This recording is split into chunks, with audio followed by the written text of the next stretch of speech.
Hi guys, welcome to my videos. So guys, today in this video I'm going to discuss my opinion about future of Canada immigration.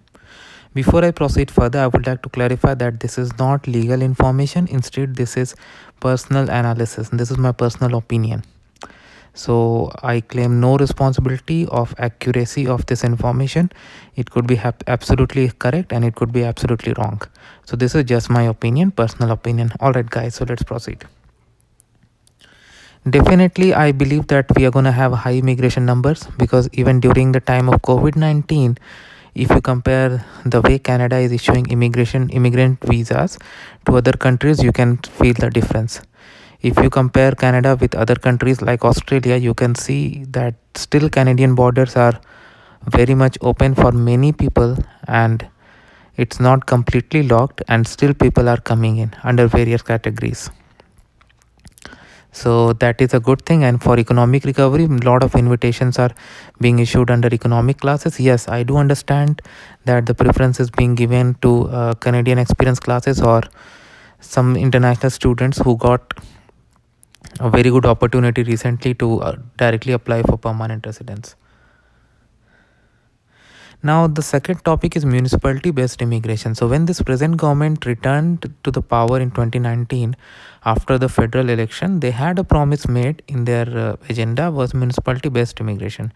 It hasn't been implemented yet, of course, due to COVID, but once the case numbers go down, once things start turning back to control, once we see things getting normalized, we may see this happening once more. But let's see how it's gonna take place. Resumption of federal skilled worker. Yes, I do believe this is gonna happen sooner or later because now vaccination is going across the world, and in Canada, when even border restrictions are gonna be eased starting from next month, there is no reason that they would not resume federal skilled worker draws. They will do it, and but yes, we don't know the date, we don't know when. But thing is that whenever it reopens, it's gonna be like a very competitive situation because many people, those who haven't got any opportunity and they're still in the pool, like many more candidates are in the pool because of no draws under federal skilled worker. So the competition is gonna be really high, and especially at the time when other countries have like almost negligible immigration levels. Lot of people, lot of candidates are eyeing to come to Canada. So let's see guys. And I also believe that preference to CEC and students to continue because these are the people, those who already have Canadian credentials, and it's really easy, it's easier for them, I won't say easy, it's easier for them to settle into the Canadian society and economy. So definitely preference would be given.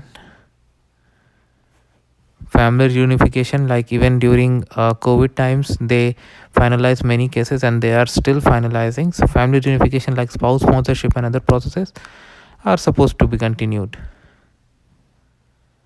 And more competition for point based categories, we know why it is, because when other countries are not offering much immigration, many people are looking towards Canada. So for skilled visas or point based processes, competition is going to be in there. So thanks for watching guys, and I hope you enjoyed it. Please let me know as a feedback what you think about it. Thanks for watching.